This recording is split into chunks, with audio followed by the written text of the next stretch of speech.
Hi friends, ப்ளவுஸை side join பண்ண அப்புறம் இந்த மாதிரி ப்ளஸ் சிம்பிள் கொண்டு வரணும்னா ஒரு சில விஷயத்தை நீங்கள் ஃபாலோ பண்ணால் போதும். அது என்னன்னு பார்க்கலாம். இப்போது இந்த ப்ளவுஸை நான் ஓரளவு கையும் சைட் ஜாயின் தவிர வேறு எல்லா வேலையும் முடிச்சுட்டு பேக்கையும் ஃப்ரண்ட்டையும் இந்த மாதிரி பொசிஷனில் நீங்கள் போட்டுக்கோங்க. போட்டுட்டு ஹிப்போட அளவை நீங்கள் அளக்கணும். மொத்தமாக சேர்த்து அளக்கக்கூடாது. ஃப்ரண்ட்டு தனியாக, பேக்கு தனியாக ஹிப் அளக்கணும். ஃப்ரண்ட்டில் அளக்கும்போது ஹூக் சைடாக வி சைடாக நீங்கள் பார்த்துக்கோங்க. இது வி சைடு தான். வி சைடு ஹிப்பை அளந்து இந்த மாதிரி நீங்கள் மார்க் பண்ணிக்கோங்க. இனி இதை இப்படி விட்டுக்கோங்க. இனி பேக் சைடு நம்ம ஹிப்பு அளக்கணும். ஏற்கனவே ஒன் சைடு அளந்து வச்சுருக்கோம். அதில் இதோட பேக் ஹிப்பை அளவு ப்ளவுஸில் எவ்வளோ இருக்கோ அதை நீங்கள் இப்படி மார்க் பண்ணிக்கோங்க. ரெண்டையும் தனித்தனியாக தான் அளக்கணும். முதல் பாயிண்ட், சரிங்களா? இப்போ இதை மார்க் பண்ணிவிட்டு இந்த மார்க் பண்ணது ரெண்டையும் நீங்கள் ஜாயின் பண்ணணும். அதாவது சேர்த்து வைக்கணும்.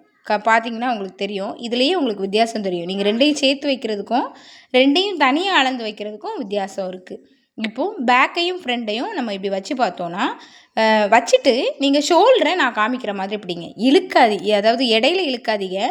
நம்ம ஏற்கனவே பொருத்தியிருக்கோம் இல்லையா, அந்த இடத்துல நீங்கள் இந்த மாதிரி பிடிச்சிங்கன்னா நடுவில் இருக்கிற கிராஸாகவே நீங்கள் வச்சுருங்க. இப்படி நீங்கள் அளந்து பார்த்தீங்கன்னா இதில் அப் டவுன் வருதான்னு நீங்கள் செக் பண்ணணும்.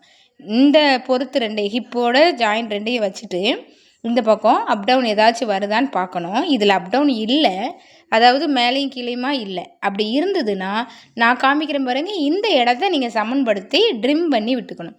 ஏதாட்டும் ஒன்று அதிகமாகவோ கம்மியாகவோ இருந்தால் இந்த இடத்த நீங்கள் சமன்படுத்தி நான் காமிக்கிற மாதிரி ட்ரிம் பண்ணி விட்டுக்கோங்க. அப்படின்னா இந்த இடம் இப்போ நம்மளுக்கு ஓகேவாச்சு. இனிமே ரெண்டாவது ஹிப்பை நம்ம அளந்துட்டோம்.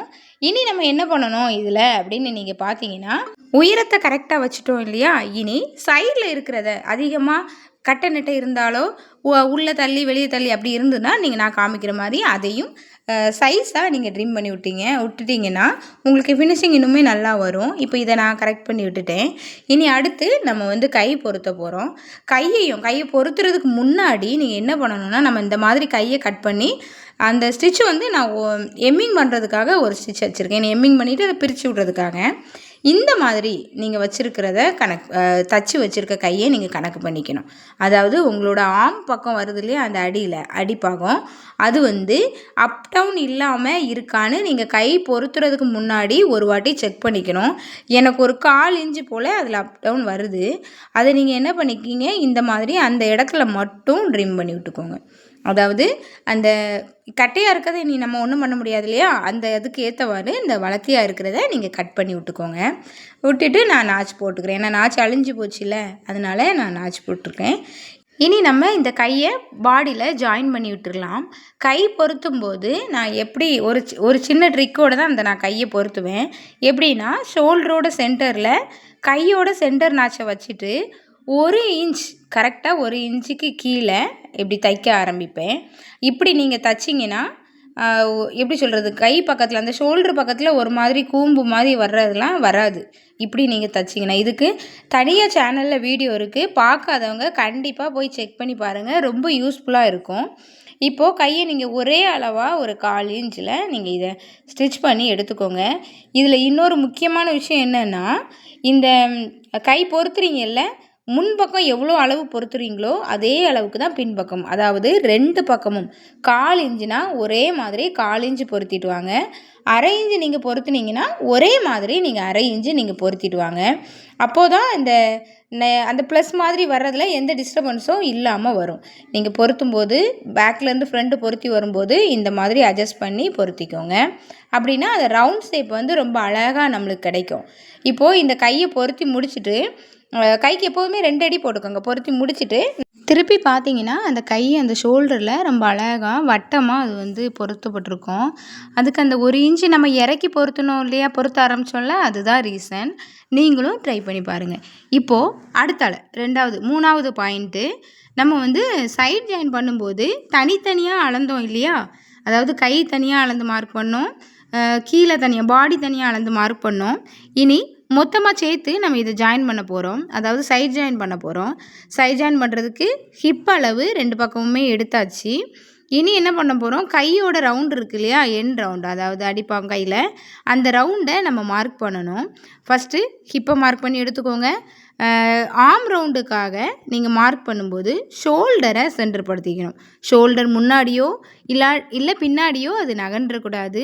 இனி அந்த ஆர்ம் ரவுண்டை மார்க் பண்ணுறதுக்கு நான் ஒரு அழகான ஐடியா சொல்கிறேன். ஃப்ரண்ட்டை நம்ம மார்க் பண்ணணுன்னு ரொம்ப அவசியம் இல்லை. ஏன்னா கட்டிங்லேயே நம்ம அதை கரெக்ட் பண்ணிடுவோம். பேக்கோட நாச் கொடுத்துருப்போம் இல்லையா, அந்த நாச்சை நான் காமிச்சேன்ல அதே மாதிரி திருப்பி அந்த நாச்சில் முன்னாடியும் மார்க் பண்ணிக்கோங்க. இனி ஹிப்பு கொடுத்தாச்சு, ஆர்ம் ரவுண்ட் கொடுத்தாச்சு. இனி கையோட ரவுண்டு அதை அளவு ப்ளவுஸில் நீங்கள் எடுத்துகிட்டு கை ரவுண்டை மார்க் பண்ணுங்கள். 3ம் நேர்கோட்டில் வரும். முக்கியமாக நம்ம சைட் ஜாயினில் பார்க்க வேண்டியது நம்மளோட கை round, arm round, hip round 3மே ஒரே நேர்கோட்டில் வந்ததுன்னா உங்களோட ப்ளவுஸ் ரொம்ப கரெக்டான ஃபிட்டிங்கில் உங்களுக்கு கிடைக்கும். இப்போ நம்ம மார்க் பண்ணியாச்சு.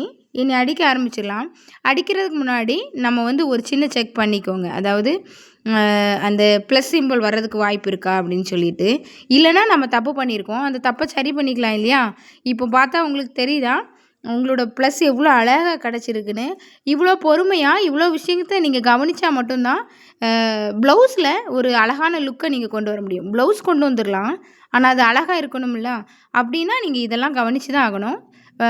ஆர்ம் ரவுண்ட் தைக்கும்போது ஷோல்டரை செக் பண்ணிக்கோங்க மறக்காமல். அது சென்டரில் இருக்கா நீங்கள் இன்னொருக்கா பிடிச்சி பார்த்துட்டு அதுக்கேற்றவாறு ஆர்ம் ரவுண்டை நீங்கள் அட்ஜஸ்ட் பண்ணி நீங்கள் தைக்க ஆரம்பிச்சிருங்க. 3ம் நேர்கோட்டில் தைக்கிறதுக்கு வரும் நம்ம மார்க் கரெக்டாக இருந்ததுன்னா. இப்போ நீங்கள் அதை ஃபுல்லாக தைச்சி விட்டுட்டு பாருங்கள். ப்ளஸ்ஸும் கிடச்சிருக்கும். இன்னொன்று என்ன கிடச்சிருக்கோம் தெரியுமா, பாடி நம்ம பொருத்தும் போது அப் டவுன் எதுவுமே இருக்காது.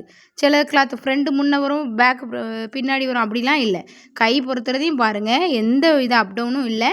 ஹிப் பக்கமும் பாருங்கள் ப்ளஸ்ஸும் கிடச்சிருக்கு நம்மளுக்கு. அப் டவுன்ஸ் எதுலேயுமே இல்லை. இப்போ நீங்கள் பார்த்தீங்கன்னா உங்களுக்கு தெரியுதா, ரொம்ப அழகாக இந்த ப்ளவுஸில் நம்ம ப்ளஸ்ஸை கொண்டு வந்திருக்கோம்.